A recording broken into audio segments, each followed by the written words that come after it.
So this is our advanced lab experiment that we're working on right now. Finding the index of refraction of light in air. And so we've got a laser coming through these lenses which make the beam wider, and it comes into this Michelson interferometer. And here what we've got set up is it comes in here to this beam splitter from over there, and so it gets split. Part of it goes this way and bounces off that mirror and back. The other part goes this way and bounces off a mirror right here and back. And then it recombines here, it comes over, and you get a diffraction pattern, which you'll see later better when I turn the lights off. Now, you'll notice there is a chamber here with tubing hooked up to it. That I can make a vacuum in. So the tubing comes down here. This is our barometer type thing. I can got a tube hooked up to there, which then comes to here, and then this big tube here goes to the vacuum pump. And then so we've got a thing of mercury in here. Right now it's up at about 68.5 centimeters of mercury. So it comes down here to this vacuum pump, which I'll turn on in a minute. And then of course we have a thermometer to figure out what temperature we're at. This piece of paper here just blocks out one of the extra beams. It just makes it a little bit nicer to look at the final image. So let me turn the lights off. I'll be able to see it a little bit better. Okay. So you can see the beam coming through here. It's getting split there, and then it's going over and creating a diffraction pattern.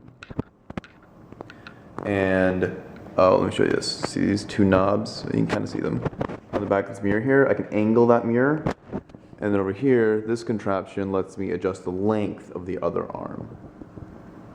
Because the relative length of the arms is what gives us our diffraction pattern. So we can take a look here. Let's see if the camera will allow me to.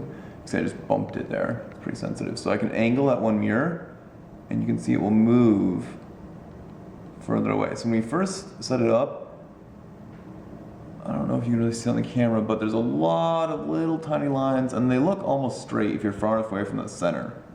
And at first, we were just kind of going back and forth and having a hard time. And we realized what you want to do is adjust it so that the lines are moving kind of perpendicular to their direction. And you can see those bigger lines are coming toward us, and then we eventually get that center right there. And I can use the other one to make it go right and left. All right. So now, let me turn on the vacuum pump, and we'll see what happens to the rings.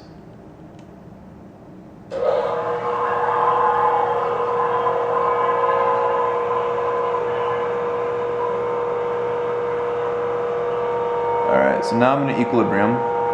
Can't create a stronger vacuum. So as I turn it off, you'll see them slowly go back as the air seeps back into the chamber.